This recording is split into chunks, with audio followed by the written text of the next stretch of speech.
এবার মহিলা ডাক দিয়ে বলে, ফেরাউন, আমি যেই মালিকের উপরে ঈমান আনছি, ফেরাউন আমার বাচ্চা কেন রে? আমার সহ জীবন যদি দিতে হয় জীবন দিব, কিন্তু ঈমান দিব না। মনোযোগ, ফেরাউন ওই জালিম নাফরমান মহিলার কোল থেকে শিশু বাচ্চাকে তেলের মধ্যে ছেড়ে দিয়েছে, সাথে সাথে বোনা হয়ে গেছে, শরীর থেকে গোশত আলাদা হয়ে গেছে, হাড্ডিগুলো বেশি উঠেছে। দ্বিতীয় সন্তানকেও এইভাবে কড়াইয়ের মধ্যে ছেড়ে দিয়েছে, ওই সন্তানও শহীদ হয়ে গেছে। ফেরাউন ডাক দিয়ে বলে, দাসী, এখনো সময় আছে, তোমার চোখের সামনে দুইটা সন্তানকে তেলের মধ্যে জ্বালায়া দিছি, এখনো তোমার সময় আছে, আমাকে খোদা মানো, তোমাকে ছেড়ে দেব। দাসী ডাক দিয়া বলে, ফেরাউন, যে আল্লাহর উপর ঈমান আনার কারণে আমার দুই সন্তানকে শহীদ করলাম, সেই আল্লাহর উপরে ঈমান আনার কারণে আমি নিজেও শহীদ হব, আমি চুল পরিমাণ পিছপা হব না। রে ফেরাউন, তুই তো আমাকে শহীদ করবে, আমার কোনো আপত্তি নাই, তবে তোর কাছে আমার একটা আবদার হলো রে ফেরাউন,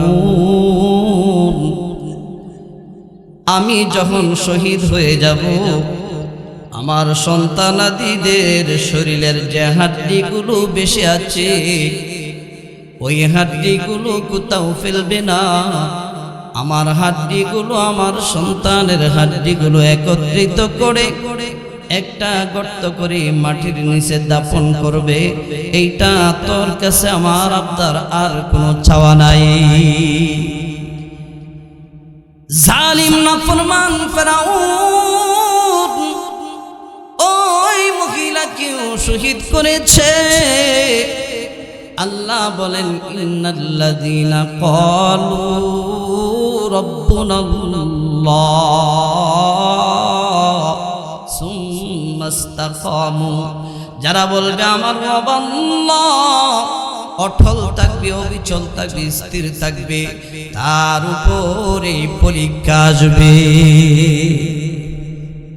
যারা সত্যিকারের ঈমানদার তাদের উপরে মুসিবত আসে, পরীক্ষা আসে, আসে কিনা?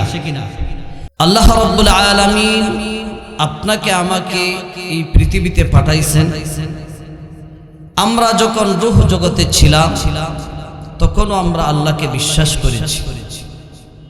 আলমে আরওয়াতে রূহ জগতে আমরা আল্লাহকে বিশ্বাস করেছি। দুনিয়াতে আসার পরেও আমরা আল্লাহকে জানতাম, চিনতাম যে আল্লাহ একজন আছেন। কিন্তু ভাগ্যের নির্মম পরিহাস, আস্তে আস্তে যখন আমরা বড় হইতে লাগলাম, দুনিয়ার বিভিন্ন প্রলোভনে পড়ে, বিভিন্ন ধরনের ধোঁকায় পড়ে দেখা যায় আমরা রূহ জগতে ঈমানদার ছিলাম, দুনিয়াতে আসার পরেও আল্লাহকে চিনতাম, জানতাম, কিন্তু সব কিছু যখন জানলাম তখন দেখা যায় আল্লাহকে চিনি না। হাদিস শরীফের মধ্যে আসছে, প্রত্যেকটা শিশু সন্তান জন্মসূত্রে সে মুসলমান হয়ে জন্মগ্রহণ করে, এরপরে তার পিতা মাতা যদি মুশরিক হয়, এই সন্তানকে মুশরিক বানায়া বড় করে। সে যদি মূর্তি পূজারী হয়, তাকে মূর্তি পূজা শিখায়া বড় করে।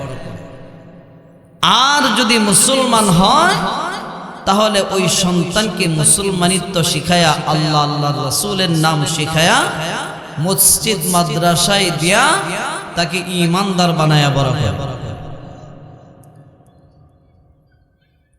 আল্লাহ রাব্বুল আলামিন এই আয়াতের মধ্যে বলেন, যারা বলে যে আমার রব আল্লাহ, যারা বলে আমার রব আল্লাহ, সুম্মাস্তাকামু, অতঃপর এই কথার উপরে অটল থাকে, অবিচল থাকে, পিছপা হয় না, লড়াচড়া করে না। আগেকার জামানায় আপনারা যারা মুরব্বী আছেন, আগেকার মুরব্বীরা জবানে যেই কথাটা একজনকে দিয়ে দিছে, পৃথিবীর কেউ এই কথা থেকে সরাইতে পারে না। কোটি টাকা লস হয়ে গেলেও বলছে জবানে বলেছি, এইটা আর সরানো যাবে না। মানে অটল রয়েছে, তার কথার উপরে অবিচল রয়েছে।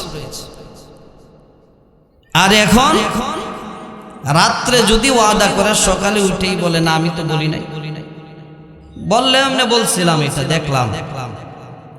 সকালে বললে বিকালে বলে না আমি তো বলি না, এক সপ্তাহ পরে অস্বীকার করে। এইটার নামই হচ্ছে অবিচল থাকা। আগেকার মুরব্বীদের ঈমান তাহলে বোঝা যায় এখনকার মানুষের চাইতে পাকাপোক্ত বেশি ছিল। দলিলের প্রয়োজন পড়ে নাই, জবান এত শক্ত ছিল। এখন দলিল করার পরেও টিকে না, আছে না নাই? জাল দলিল, জলিল দেয় 2 নাম্বার দলিল, ঠিক না? দেখা যায় আরেক জায়গায় বিক্রি করে দিয়েছে। তে আল্লাহ রাব্বুল আলামিন বলেন, শুধু ঈমান আনছি বললেই আপনি ঈমানদার নয়, ঈমান আনছি বললেই আপনি জান্নাতে যেতে পারবেন না। বর্তমানে আমাদের অবস্থাটা তো হলো সুবিধাবাদী অবস্থা। আপনাদের এই এলাকায় আমি নতুন, জানি না আপনারা কিরকম বয়ান পছন্দ করেন। যাই হোক, কিছু কথা যদি গরম হয়, কথাটা যদি আমার সত্য হয়, মেনে নিতে পারবেন তো ইনশাআল্লাহ? যারা বলে আমার রব আল্লাহ, অর্থাৎ যারা আল্লাহর উপরে ঈমান আনে, ঈমান আনার পরে কি থাকে? স্থির থাকে। ঝড় তুফান, বুলেট, কামান, কোনো কিছুই তাকে এখান থেকে সরাইতে পারে না, সে জায়গায় স্থির থাকে।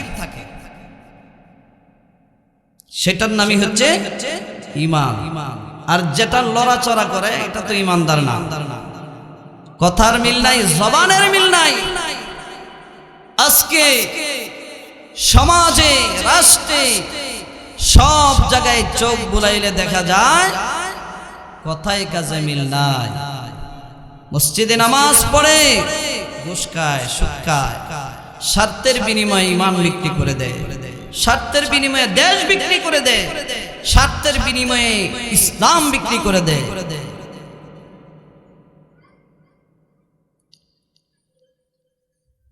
আল্লাহ রাব্বুল আলামিন বলেন, ইন্নাল্লাযীনা ক্বালু রাব্বুনাল্লাহ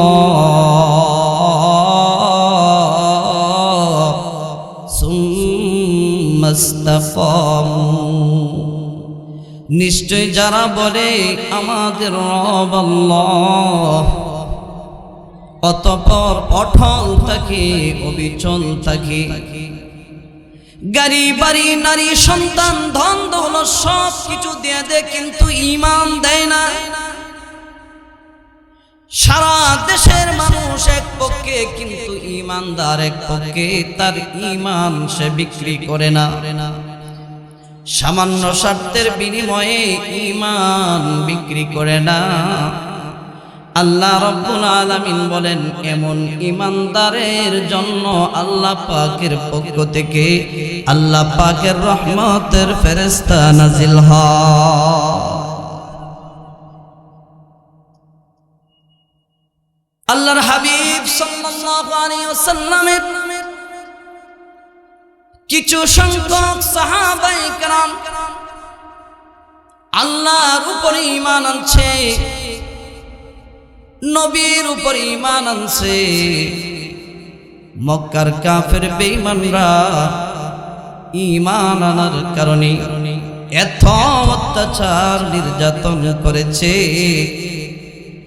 সাহাবায়ে কেরাম আল্লাহর জন্য, আল্লাহর দ্বীনের জন্য, আল্লাহর রাসূলের জন্য জীবন দিয়েছে, কিন্তু ঈমান বিক্রি করে নাই।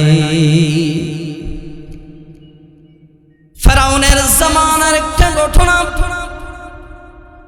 ফেরাউনের মেয়ের বাদী যিনি ছিলেন একটা মহিলা, ফেরাউন ওই নাফরমান মুসা আলাইহিস সালাতু ওয়াস সালামের সঙ্গে জাদু দিয়া মুসা আলাইহিস সালামকে হারায় দিবে। ফেরাউন জাদু নিয়ে মাঠে উপস্থিত। মুসা আলাইহিস সালাতু ওয়াস সালাম আল্লাহ পাকের পয়গম্বর নবী, একদিক দিয়ে লাঠি ছাড়ছেন, লাঠি আল্লাহ পাকের কুদরতি লাঠি, আরেক দিক দিয়ে ফেরাউন প্রায়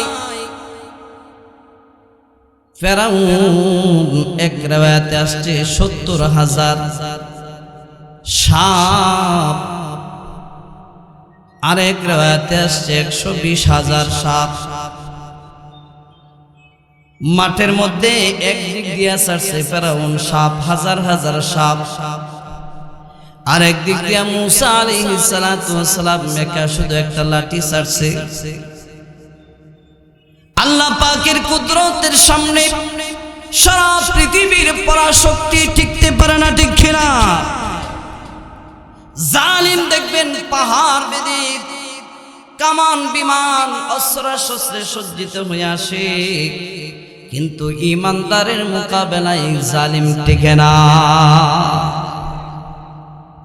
হাজার হাজার সাপ যাইতেছে মুসা আলাইহিস সালাতু ওয়াস সালামকে আক্রমণ করবে। মুসা আলাইহিস সালাম আল্লাহ পাকের নামে লাঠিটা জমিনে ছেড়ে দিয়েছে। মুসা আলাইহিস সালাতু ওয়াস সালামের লাঠি হা করে দাঁড়ায় আছে। ফেরাউনের হাজার হাজার সাপ মুসা আলাইহিস সালামের ওই লাঠির সাপের ভিতরে ঢুকে গেছে।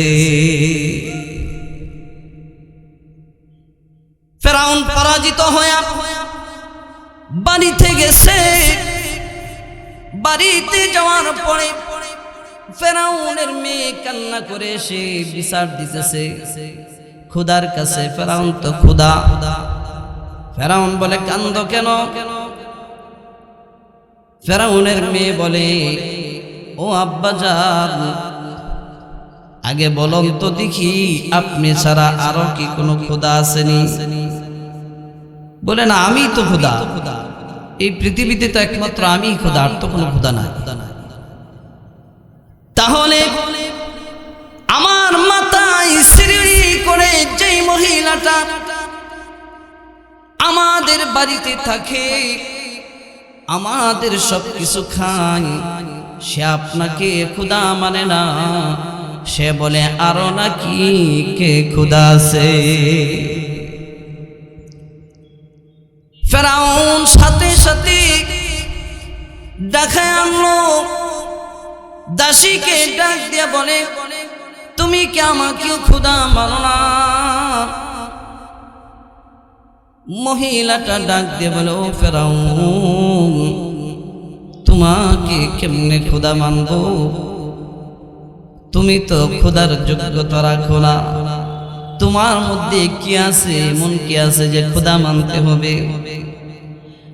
আমার রব তো তিনি, যিনি আসমানের মালিক, জমিনের মালিক, যিনি আমাকে তোমাকে সৃষ্টি করেছেন, তিনি হলেন আমার খোদা আল্লাহ। এবার ফেরাউন বলে সাহস তো কম না। সাথে সাথে ডাক দিয়ে বলে, জল্লাদদেরকে ডাক দিয়ে বলে তেল কড়াইয়ের মধ্যে তেল গরম করো।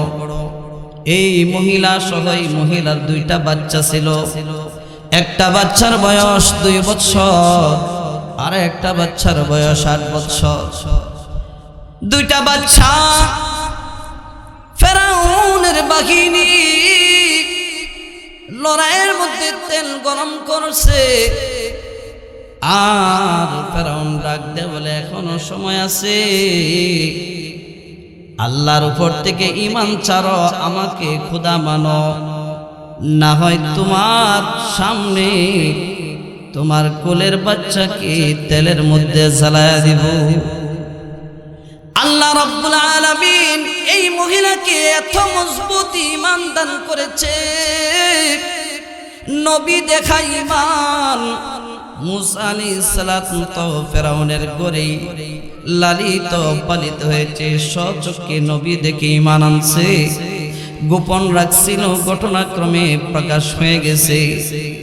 এবার মহিলা ডাক দিয়ে বলে ফেরাউন, আমি যেই মালিকের উপরে ঈমান আনছি, ফেরাউন আমার বাচ্চা কেন রে, আমার সহ জীবন যদি দিতে হয় জীবন দিব, কিন্তু ঈমান দিব না। মনোযোগ, ফেরাউন ওই জালিম নাফরমান মহিলার কোল থেকে শিশু বাচ্চাকে তেলের মধ্যে ছেড়ে দিয়েছে, সাথে সাথে বোনা হয়ে গেছে, শরীর থেকে গোশত আলাদা হয়ে গেছে, হাড্ডিগুলো বেশি উঠেছে। দ্বিতীয় সন্তানকেও এইভাবে কড়াইয়ের মধ্যে ছেড়ে দিয়েছে, ওই সন্তানও শহীদ হয়ে গেছে। ফেরাউন ডাক দিয়ে বলে, দাসী এখনো সময় আছে, তোমার চোখের সামনে দুইটা সন্তানকে তেলের মধ্যে জ্বালায়া দিছি, এখনো তোমার সময় আছে, আমাকে খোদা মানো, তোমাকে ছেড়ে দেব। দাসী ডাক দিয়া বলে, ফেরাউন, যে আল্লাহর উপর ঈমান আনার কারণে আমার দুই সন্তানকে শহীদ করলাম, সেই আল্লাহর উপরে ঈমান আনার কারণে আমি নিজেও শহীদ হব, আমি চুল পরিমাণ পিছপা হব না। রে ফেরাউন, তুই তো আমাকে শহীদ করবে, আমার কোনো আপত্তি নাই, তবে তোর কাছে আমার একটা আবদার হলো রে ফেরাউন, আমি যখন শহীদ হয়ে যাব, আমার সন্তানাদিদের শরীরের যে হাড্ডিগুলো বেশি আছে, ওই হাড্ডিগুলো কোথাও ফেলবে না, আমার হাড্ডিগুলো, আমার সন্তানের হাড্ডিগুলো একত্রিত করে একটা গর্ত করে মাটির নিচে দাফন করবে। এইটা তোর কাছে আমার আবদার, আর কোনো চাওয়া নাই। জালিম নাফরমান ফেরাউন ওই মহিলাকেও শহীদ করেছে। আল্লাহ বলেন, ইন্নাল্লাযীনা ক্বালু রাব্বুনাল্লাহ সুম্মা ইসতাকামু, যারা বলবে আমার রব আল্লাহ, অটল থাকবে, অবিচল থাকবে, স্থির থাকবে, তার উপরে পরীক্ষা আসবে। যারা সত্যিকারের ঈমানদার তাদের উপরে মুসিবত আসে, পরীক্ষা আসে, আসে কিনা? যার উপরে কোনো মুসিবতই আসে না, বুঝতে হবে সে সুবিধাবাদী ঈমানদার। কথা বুঝেন না? যখন যেদিকে বৃষ্টি আসে ওইদিকে ছাতা দেয়, কখনো ওই দল কখনো ওই দল, পিঠ বাঁচায়া চলে, তার উপরে কোনো মুসিবত নাই। বুঝতে হবে ঈমানের মধ্যে দুর্বলতা আছে। সূরা আনকাবুত আমার কথা নয়, আল্লাহ রাব্বুল আলামিন 20 নম্বর পারা সূরা আনকাবুতের মধ্যে বলেন, আহসিবান নাসু আন ইউতরাকু আন ইয়াকুলু আমান্না ওয়া হুম লা ইফতানুন। আহসিবান নাস, মানুষ কি মনে করে আমি ঈমান আনছি আল্লাহর উপরে, এই কথা বলার সাথে সাথে সে জান্নাত পাওয়া যাবে, তাকে মাফ করে দেওয়া হবে? আর কোনো জিজ্ঞাসা পরীক্ষা নেওয়া হবে না। আইয়াকুলু আমান্না, আমি ঈমান আনছি আল্লাহর উপরে। আইয়ুতরাকু, এই কথা বললেই তাকে ছেড়ে দেওয়া হবে, বলে যাও তুমি জান্নাতে চলে যাও। ওহুম লা ইফতানুন, তাকে পরীক্ষা করা হবে না, এটা কি মানুষে মনে করে? কোশ্চিনকালেও নয়। একজন ইমানদার বলে দাবি করার পরে অবশ্যই তার উপরে পরীক্ষা আসবে, মুসিবত আসবে। সেটা কি মুসিবত হতে পারে? আপনার সামনে কেউ আল্লাহকে গালি দিবে, আপনার সামনে কেউ রাসূলকে গালি দিবে, আপনার সামনে কেউ কোরআনের বিরুদ্ধে কথা বলবে। এখন আপনি চিন্তা করতেছেন, যদি আমি প্রতিবাদ করি তো মায়ের একটা মারিত পড়বে না, আমার তো গুলি করবে, আমাকে তো জেলখানায় ভরবে। এই চিন্তায় যদি বসে থাকেন, আল্লাহর কাছে আপনার ঈমানের জন্য জবাবদিহি করতে হবে। কথা বুঝতে পারছেন? রাগ করতেছেন ভাই? হক পথে চলা, হক কথা বলা বড় কঠিন, কারণ হক কথা মজা লাগে না। মানুষ এখন চায় কি?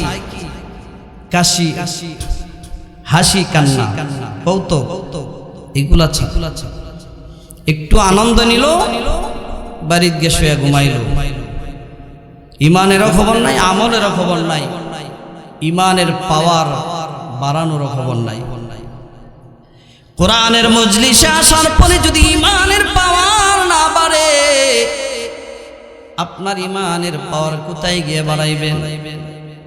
ইমানের ব্যাটারি চার্জ দেওয়ার জন্য ওয়াজ মাহফিলগুলো পরিবর্তন আসবে, ইমানের মধ্যে জজবা আসবে, ইসলামের কাজ করতে মন চাইবে, ইবাদত করতে মন চাইবে। এটাকেই বলা হয় ইমানের ব্যাটারিকে চার্জ দেওয়া। আর এই চার্জ দেওয়ার জন্য এই সমস্ত মাহফিলগুলো করা হয়, যাতে করে পথ বলা মানুষগুলো, আল্লাহ বলা মানুষগুলো, আল্লাহ থেকে দূরে সরে থাকা মানুষগুলো ইমানের পাওয়ার মানে ইমানের দিকে আসে, আল্লাহর দিকে দাবিত হয়, জান্নাতের দিকে দাবিত হয়। এই জন্য ওয়াজ মাহফিলগুলো করে ব্যাটারিগুলো চার্জ দেওয়া হয়। মহিলাটা ইমান দিছে না, জীবন দিয়ে দিছে, তার সন্তানগুলো পর্যন্ত আল্লাহর জন্য কুরবানি দিছে, এরপরেও ইমান বিক্রি করে নাই। আর আমাদের ইমানের কি অবস্থা? যদি বলে তোমাকে এই থানার এমপি বানায় দিব, তুমি মূর্তির সামনে গিয়ে পূজা করা শুরু করো, শেষ শুরু করতে রাজি। যদি বলা হয় তোমাকে এই একটা পদ, বড় একটা পদ দিয়ে দিব, তুমি ইসলামের বিরুদ্ধে কথা বলো, সে বলতে রাজি। যদি বলা হয় তোমাকে এই ফ্যাক্টরিগুলা বা এই জায়গার ট্যাক্স তুমি খাইবা, তুমি সুদ ঘুষ খাইবা, তোমাকে দিয়ে দিলাম, তখন সে মনে যা তাই করতে রাজি। ইসলামের বিরুদ্ধে, কোরআনের বিরুদ্ধে, আর আমাদের বিরুদ্ধে কথা বলতে সে দ্বিধাবোধ করে না, কারণ সে স্বার্থের পিছনে ডুবে আছে, ইমানকে বিক্রি করে দিচ্ছে। এই সংবাদ ফেরাউন তার স্ত্রী আসিয়াকে গিয়ে বলল, শুনছনি আজকে একটা ঘটনা হয়েছে। কি ঘটনা? আমার মেয়ের যে বান্দি দাসী ছিল, সে আমাকে খোদা না মানার কারণে তার সন্তান সহ তেলের মধ্যে জ্বালায় দিছি। আসিয়া ডাক দিয়ে বলে, আমি আগ থেকে জানি। কিভাবে? কিভাবে জানো? যে আমার আল্লাহ আমাকে জানায় দিছে। এমনিতেই ফেরাউন তেলে বেগুনে জ্বলে উঠছে। কি ব্যাপার, তুমি কি আমাকে খোদা মানো না? বলে না, তোমার তো খোদা মানি না। বলে কেন মানো না? তোমার নাকের সেন্টার ঠিক নাই, তোমার পাও একটা মোটা মোটা ডগ ডাক কিছু নাই। আল্লাহ যেহেতু হইবা, তুমি কেন এরকম, কেন তোমার বেডহা, কেন বেডহা একটা মানুষ আবার কিভাবে খোদা বানা? তুমি খাও, ঘুমাও, কথা বলো, সব কিছু তোমার আছে, তোমার কি আলাদা বৈশিষ্ট্য আছে? তোমাকে তো খোদা মানতে পারি না।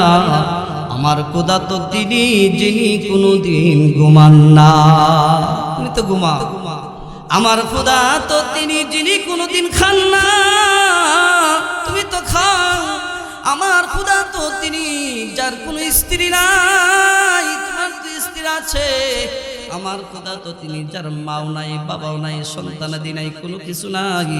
আমার খোদা তো তিনি যিনি আসমান বানাইছে, জমিন বানাইছে, চন্দ্র সূর্য বানাইছে। তুমি কি বানাইছো? আমার খোদা তো তিনি যিনি 18,000 মাখলুকাত সৃষ্টি করেছেন, আমার খোদা তো তিনি যিনি সমস্ত মাখলুকে রিজিক করে পৌঁছায় দেন। হে ফেরাউন, তোমার মধ্যে কি বৈশিষ্ট্য আছে? এবার ফেরাউন কি ব্যাপার, আমার স্ত্রী আমাকে খোদা মানে না। তার বন্ধু ছিল হামান। হামানের কাছে গিয়ে পরামর্শ করে, হামান সর্বনাশ হয়ে গেছে বন্ধু, কি হয়েছে? আরে আমার স্ত্রী তো আমার খোদা মানে না। কি সর্বনাশ, কি সর্বনাশ? ও তার শাস্তির ব্যবস্থা করো। দেখবেন যিনি এমপি মন্ত্রী হন, প্রধানমন্ত্রী হন, তিনি কিন্তু মোটামুটি ভালো থাকেন। নিচের যে সাইমসাগুলো আছে না, এই সাইমসাগুলা কান ফরা দিতে দিতেই দেখবেন যে তারে দুর্নীতির নামায়, তারে অপরাধের মধ্যে নামায়। ফেরাউন পরামর্শ নিল, আর এই সাইমসা হামান ডাক দিয়ে বলে, তারে শাস্তি দাও। কি শাস্তি দেব? ময়দানে নাও। ময়দানে নিয়ে গেল। ফেরাউনকে বলে, তার হাত পাওয়ার মধ্যে ফেরেক মারো। ওই যে ঘরের মধ্যে যে ফেরেক লাগা, জীবিত মানুষটার হাত পাওয়ার মধ্যে ফেরেক লাগাইছে। এরপরে বুকের উপরে একটা পাথর দিছে, দেয়া বলে, এখনো সময় আছে, আমাকে খোদা মানো, ছেড়ে দিব। যখন খোদা মানে না, ফেরাউন হামানকে বলে, কি করতে পারি, কি করি, সেটা আমাকে খোদা মানে না। হামান ডাক দিয়ে বলে, এইভাবে হবে না, তার সারা শরীর বেরিয়ে দিয়া চামড়াগুলা উঠায় ফেলো, শরীরের সমস্ত চামড়া উঠায় ফেলো। ফেরাউন আসিয়ার শরীরের সমস্ত চামড়াগুলো উঠায় ফেলছে। কি বুঝেন কত কষ্ট? একটা জীবন্ত মানুষকে ফেরেক মারলো, আবার বেলিট দিয়া সারা শরীরের চামড়াগুলো উঠাইলো। একটা জীবন্ত মানুষ। আসিয়া শুধু আল্লাহ আল্লাহ জিকির করে। আসিয়া তো শুধু আল্লাহর সাহায্য চায়। ফেরাউন কানের সাথে কান লাগায় শুনে, আসিয়া তো ফেরাউনকে খোদা মানে না, আল্লাহকে আল্লাহ বলে ডাকে। ফেরাউন বলে, এখনো সময় আছে, আমাকে খোদা মানো, তোমাকে ছেড়ে দেব। আসিয়া মুস্কি মুস্কি হাসে। ফেরাউন মনে করছে যে মনে হয় এখন আমারে খোদা মানব। কানে কানে গিয়ে বলে, তুমি মনে হয় আমারে খোদা মানবে? আসিয়া ডাক দিয়ে বলে, রে ফেরাউন, তোমাকে খোদা মানার জন্য আমি হাসি না।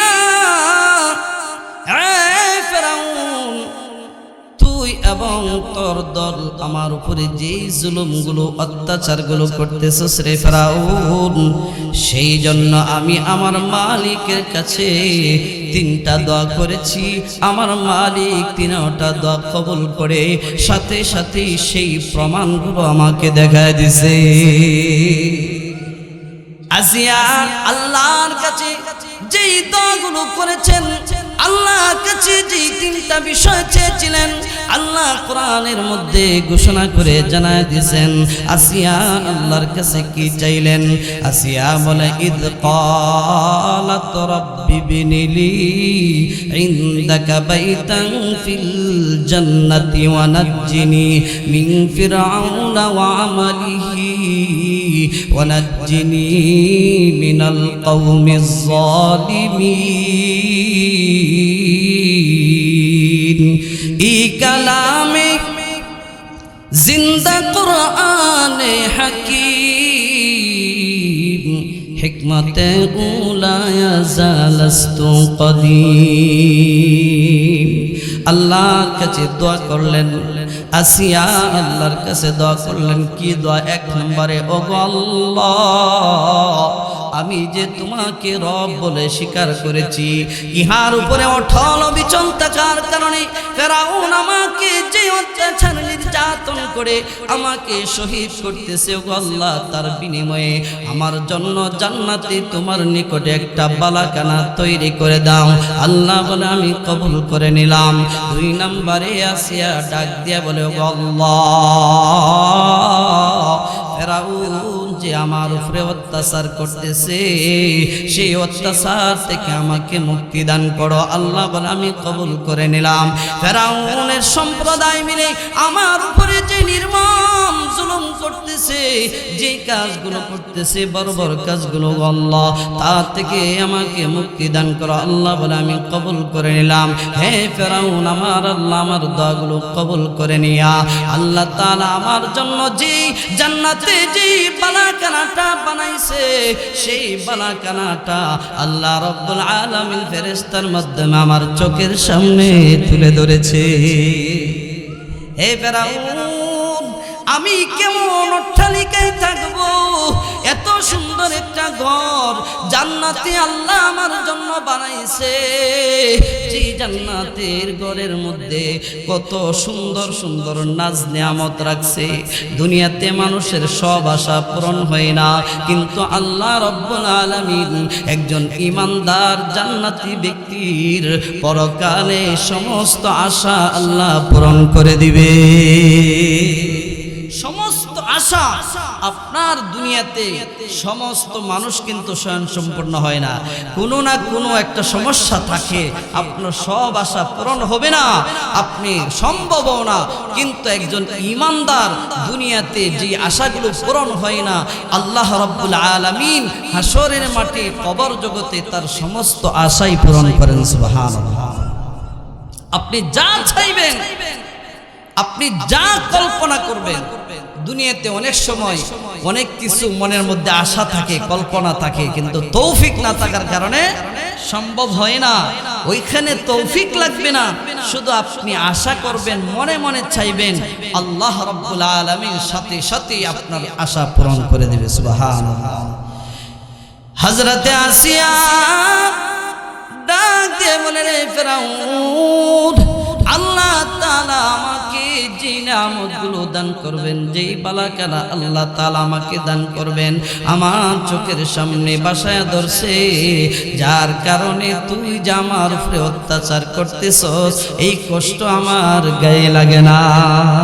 আল্লাহ তাআলা তার অত্যাচার থেকে মুক্তি দিয়ে দিয়েছে। আসিয়াকে শেষ পর্যন্ত শহীদ করে দিয়েছে। আল্লাহ রাব্বুল আলামিনের উপরে ঈমান আনার কারণে, আল্লাহর উপরে ঈমান আনার কারণে, ঈমানের উপর অটল অবিচল থাকার কারণে নাফরমান জালিম ফেরাউন আসিয়াকে শহীদ করে দিয়েছে। বিশ্বনবী রাহমাতুল লিল আলামিন বলেন, মেরাজের রাতে তিনি যে মেরাজে গিয়েছিলেন, মেরাজে যাওয়ার পথে রাস্তার মধ্যে সুঘ্রাণ বের হয়ে আসতেছে। সুঘ্রাণ জিব্রাইলকে ডাকতে বলে, ভাই জিব্রাইল, কিসের সুঘ্রাণ আসে? এটা কি জান্নাতের সুঘ্রাণ না কিসের সুঘ্রাণ? জিব্রাইল ডাক দিয়ে বলে, ও আল্লাহর নবী, এটা জান্নাতের সুঘ্রাণ নয়। আজ থেকে 2000 বছর আগে ফেরাউন তার দাসীকে যেই করার মধ্যে তেলের মধ্যে জ্বালাইছিল, তার হাড্ডি গুড্ডিগুলো ওই যে মাটির নিচে রাখছিল, ওই হাড্ডি থেকে জান্নাতের সুঘ্রাণ আসতেছে। 2000 বছর পরেও ঈমানদারের খবর থেকে জান্নাতের সুঘ্রাণ, মিশকে আম্বরের সুঘ্রাণ বের হয়ে আসে। আল্লাহওয়ালাদের কবর থেকে জান্নাতের সুঘ্রাণ বের হয়। আল্লাহওয়ালাদের সিনা পসনা, আল্লাহওয়ালাদের শরীর মাটি গ্রাস করে না। আমার বন্ধুগণ, আল্লাহ রাব্বুল আলামিন বলেন, ইন্নাল্লাযীনা ক্বালু রাব্বুনাল্লাহ সুম্মা ইসতাকামু তাতানাজ্জালু আলাইহিমুল মালাইকাতু আল্লা তাখাফু ওয়া লা তাহজানু ওয়া আবশিরু বিল জান্নাতিল্লাতী কুনতুম তুআদুন। যারা বলে আমার রব আল্লাহ, এই কথার উপরে বিশ্বাসের সাথে ঈমানের উপরে অটল থাকে, অবিচল থাকে, স্বার্থের বিনিময়ে ঈমানকে বিক্রি করে না, ঈমান থেকে পিছপা হয় না, ভয়ে কামানের ভয়ে জেলের ভয়ে নাফরমানের ভয়ে, জালিমের ভয়ে ঈমানকে পিছপা হয় না, ঈমান ছাড়া হয় না, ঈমানের উপরে অটল থাকে, অবিচল থাকে। আল্লাহ পাকের পক্ষ থেকে ফেরেশতা নাজিল হয়ে বলে, আল্লাহ তাখাফু, ওগো আল্লাহ ওয়ালা ঈমানদার ব্যক্তি, আল্লাহ তাখাফু, মরণের পরে তোমার কোনো ভয় নাই, জাহান্নামের শাস্তি তোমার উপরে আসবে না, জাহান্নামের শাস্তি তোমাকে দেওয়া হবে না। এই ব্যাপারে তুমি নিশ্চিত থাকো, তুমি নির্ভয়ে থাকো, তোমাকে জাহান্নামের আগুন পোড়াবে না, আল্লাহর পক্ষ থেকে তোমাকে জাহান্নামের শাস্তি দেওয়া হবে না। ওয়ালা তাহজানু, আর দুনিয়ার টাকা পয়সা সম্পদ মায়া মহাব্বত বন্ধু বান্ধব আত্মীয় স্বজন ছেলে মেয়ে দুনিয়া থেকে ছেড়ে যাওয়ার কারণে তুমি দুঃখিত হইও না, মানে কষ্ট নিও না, কারণ আল্লাহ রাব্বুল আলামিন দুনিয়ার আত্মীয় স্বজন, দুনিয়ার সন্তানাদি, দুনিয়ার প্রতিবেশী, দুনিয়ার বন্ধু বান্ধবের চাইতে আল্লাহ তাআলা তোমাকে পরকাল জগতে এর চাইতে উত্তম আত্মীয় স্বজন বন্ধু তোমাকে আল্লাহ দান করবে। এই জন্য আমার ভাইরা, বিশ্ব নবী রাহমাতুল লিল আলামিন কালিমার দাওয়াত দেওয়ার কারণে মক্কার কাফের বেঈমানরা কত অত্যাচার নির্যাতন করছে। যেই নবীর শরীর মুবারকের মধ্যে একটা মশা মাছি বসা হারাম ছিল, ওই নবীর গায়ে তারা থুতু নিক্ষেপ করেছে। ওই নবীকে মেরে ফেলার জন্য কত ষড়যন্ত্র নির্যাতন করেছে। যেই নবীকে ঈমানের সাথে এক নজর দেখার কারণে সাহাবী উপাধি লেগেছে, এত দামি নবী বিশ্ব নবী রাহমাতুল লিল আলামিনের উপরে একমাত্র কালিমার দাওয়াত দেওয়ার কারণে, ঈমানের কথা বলার কারণে অত্যাচার নির্যাতন করেছে। আল্লাহর নবী বিশ্ব নবী রাহমাতুল লিল আলামিনের উপরে যারা ঈমান আনছে, যারা ঈমান আনছে, ওই সমস্ত সাহাবায়ে কেরামের উপরেও কাফের বেঈমানরা কত অত্যাচার নির্যাতন করছে। ইসলামের প্রথম শহীদ একজন মহিলা, নাম হলো হযরতে সুমাইয়া রাদিয়াল্লাহু তাআলা আনহা, ওনার সন্তানের নাম হলো হযরতে আম্মার রাদিয়াল্লাহু তাআলা আনহু। ইসলামের জন্য শহীদ হয়েছে। ওই মহিলা জীবন দিয়েছে ইসলামের জন্য। এরকম শত শত মা আছে ইসলামের জন্য জীবন দেয়, তার সন্তানকে ইসলামের জন্য আল্লাহর রাস্তায় ছেড়ে দেয়, জিহাদের ময়দানে ছেড়ে দেয়। শত শত মা আছে জীবন দেয় ইসলামের জন্য। শত শত মা আছে ঈমান হারা হয় না, জীবন দিয়ে দেয়, সন্তানকে আল্লাহর রাস্তায় দিয়ে দেয়, কিন্তু ঈমান হারা হয় না, ঈমান থেকে পিছপা হয় না। হযরতে সুমাইয়া আল্লাহর উপরে ঈমান আনছে, নবীর উপরে ঈমান আনছে। সন্তান আম্মার ইবনে ইয়াসির রাদিয়াল্লাহু তাআলা আনহু ঈমান আনছে। আবু জাহেলের বাচ্চা রাস্তায় মা ছেলেকে আটকাইছে, আটকায়া একটা খুঁটির সাথে দুইটা খুঁটির মধ্যে বাঁধছে। বাইন্দা কইতাছে, এ আম্মা, তুই বলে ঈমান আনছস আল্লাহর উপরে রাসূলের উপরে? বলে হ্যাঁ। তোর মাও নাকি আল্লাহর উপরে রাসূলের উপরে ঈমান আনছে? বলে হ্যাঁ। সাহস তো কম না। এই মুহূর্তে রাসূলের উপরে আল্লাহর উপরে ঈমান ত্যাগ করতে হবে, মূর্তি পূজা করতে হবে। যদি না করস তাহলে তোর সামনে তোর মার এমন অবস্থা করব যা ইতিহাস সাক্ষী হয়ে থাকবে। হযরতে সুমাইয়া ডাক দিয়ে বলে, এ আমার সন্তান, শুনে রাখো, এই জালিম আমার উপরে যত অত্যাচারই করুক না কেন, তোমার উপরে যত অত্যাচারই করুক না কেন, জীবন দিতে প্রস্তুত আছি, যে কোনো অপদস্থ অপমানিত হতে রাজি আছি। কিন্তু সন্তান, আমিও কোনোদিন আল্লাহর উপর থেকে ঈমান ছাড়ব না, তুমিও কোনোদিন আল্লাহর উপর থেকে ঈমান ছাড়বে না। কেমন শক্ত মা, সন্তান কেন সিহাত করে। আবু জাহেল হযরত আম্মারের সামনে সুমাইয়া রাদিয়াল্লাহু তাআলা আনহাকে উলঙ্গ করলেন। কি বুঝলেন? সন্তানের সামনে মাকে উলঙ্গ করলে এই সন্তানের পরিবেশটা পরিস্থিতিটা কি হবে? হযরতে আম্মার নিচের দিকে মাথা দিয়া বলে, আল্লাহ তুমি এই মুহূর্তে জমিনটা পাঠায় দাও, আমি জমিনের ভিতরে ঢুকে যাই। এই নাফরমান আমার মাকে আমার সঙ্গে হলো আমার সামনে উলঙ্গ করেছে।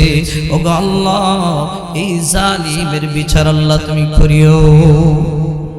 আবু জাহেল ডাক দিয়ে বলে, হে আম্মার, এখনো সময় আছে, ঈমান ত্যাগ কর, না হয় তোর মাকে উলঙ্গ করেছি, তোর সামনে তোর মাকে হত্যা করা হবে।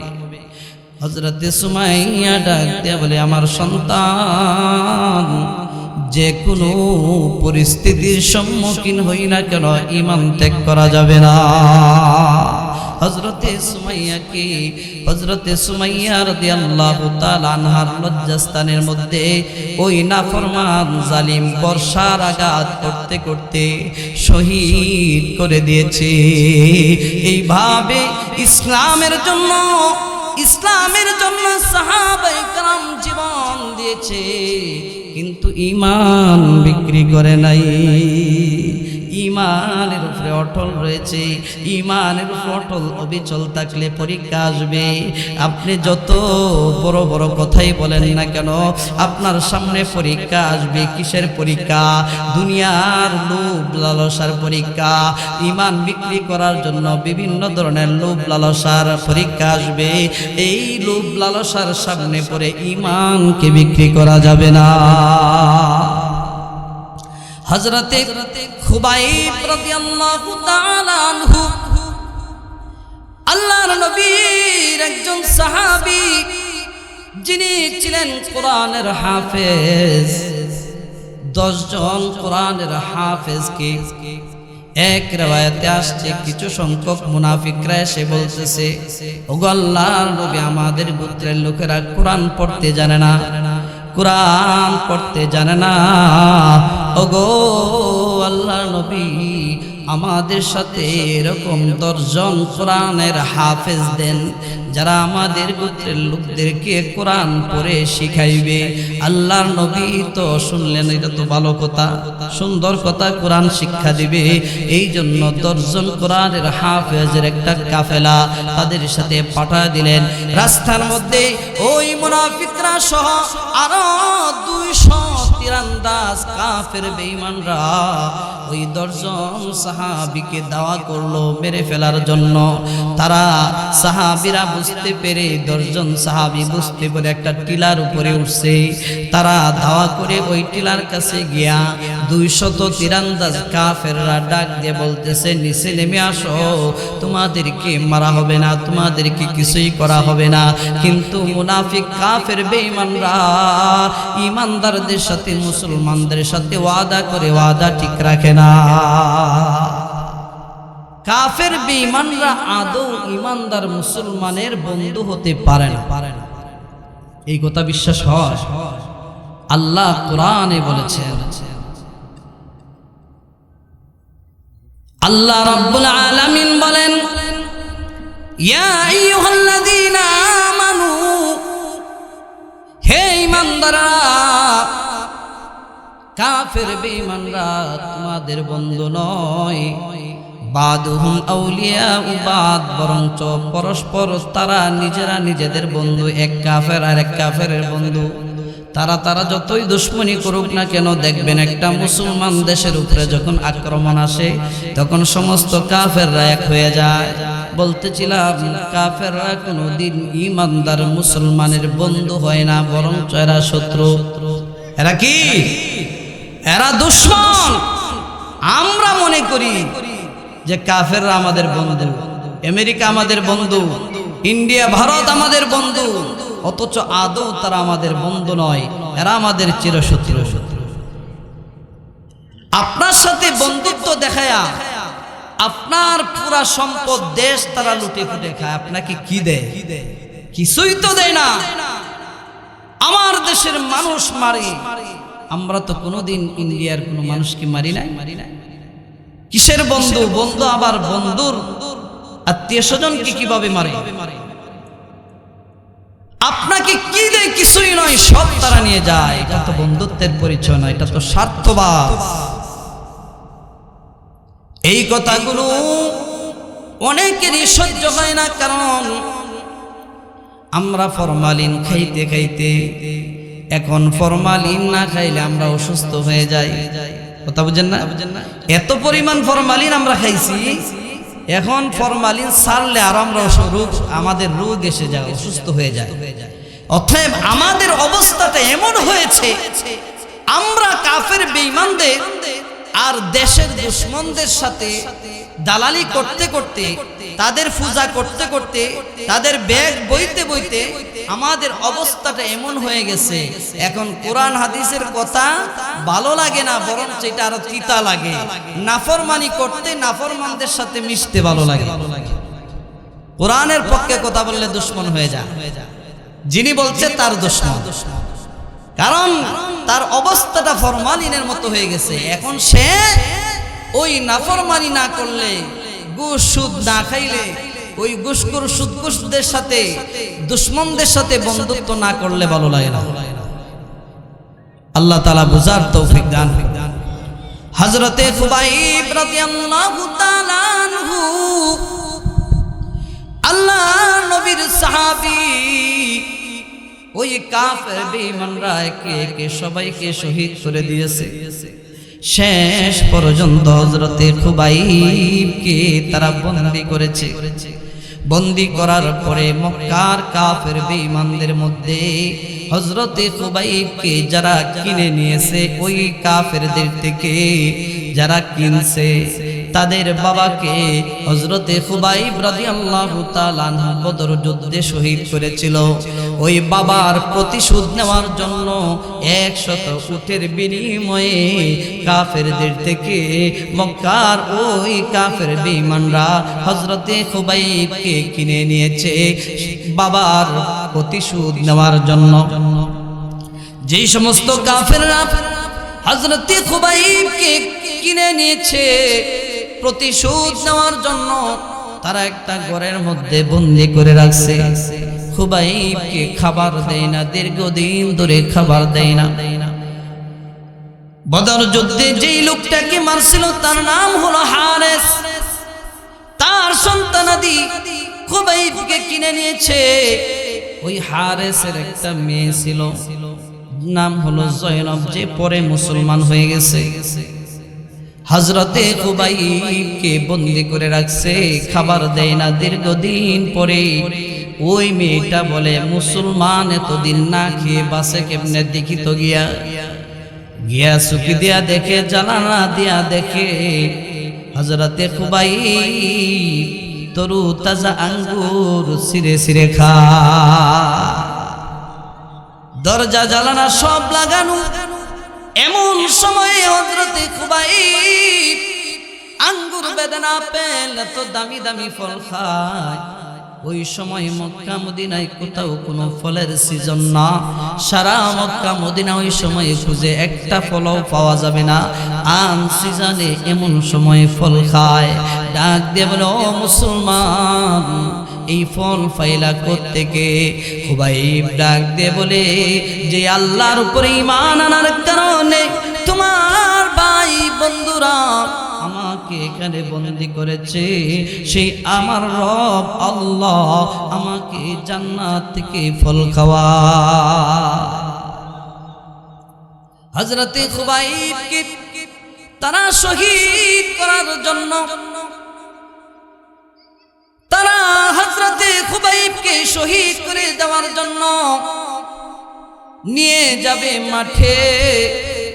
মাঠে তারা স্টেজ করেছে, এবং যেদিন হযরতে খুবাইবকে শহীদ করা হবে ওই দিন তারা সারা কাফেরদেরকে জানায় দিয়েছে, আজকে মুসলমানকে মারা হবে, তোমরা সবাই ময়দানে আসো। কাফেররা মুসলমানদেরকে মেরে আনন্দিত হয়। দেখবেন যতটা দেশে কাফেররা মুসলমানদেরকে মারে তারা আনন্দ উল্লাস করে।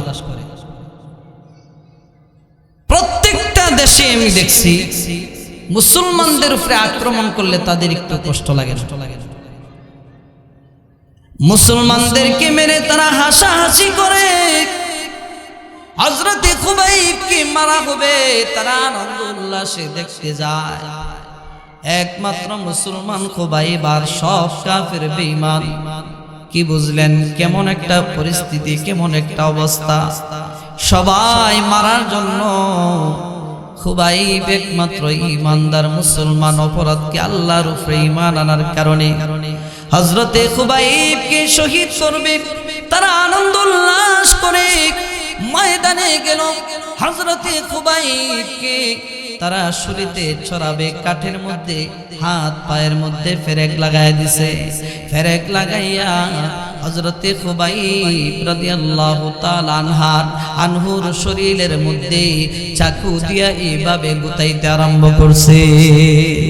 একটা জীবন্ত মানুষ, এক তো হইল ফেরেক লাগাইলো হাত পায়ের মধ্যে, আবার চাকু দিয়া তারা গুতায় আর বলে, হে খুবাইব এখনো সময় আছে, এখনো সময় আছে, কালিমা ছেড়ে মূর্তি পূজায় লিপ্ত হয়ে যাও, আল্লাহর উপরে ঈমান ছেড়ে দাও, রাসূলের উপরে ঈমান ছেড়ে দাও, তাহলেই তোমাকে ছেড়ে দেওয়া হবে।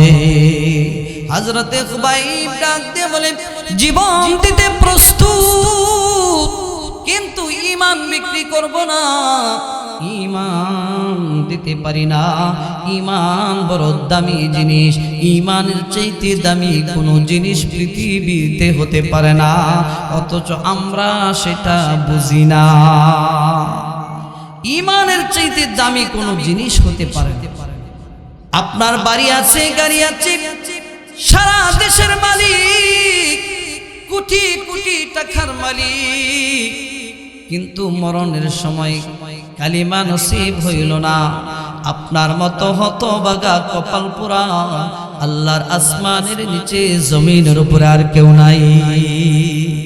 কিন্তু একটা মানুষের বাড়ি নাই, গাড়ি নাই, টাকা পয়সা কিচ্ছু নাই, লোকটার ঈমান আছে, আল্লাহকে সে বিশ্বাস করে কষ্ট করে ঈমানের উপরে অটল রয়েছে, অবিচল রয়েছে। ওই লোকটা মরণের সময় যখন তার জবান দিয়া কালিমা বের হয়ে গেছে, ঈমানের সাথে মরণ হইল, ওই লোকটা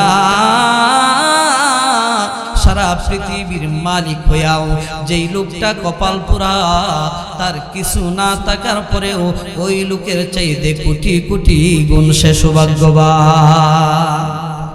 সত্যিকারের ধনী তো ওই ব্যক্তি যে পরকালে ঈমান নিয়ে কবরে যায়।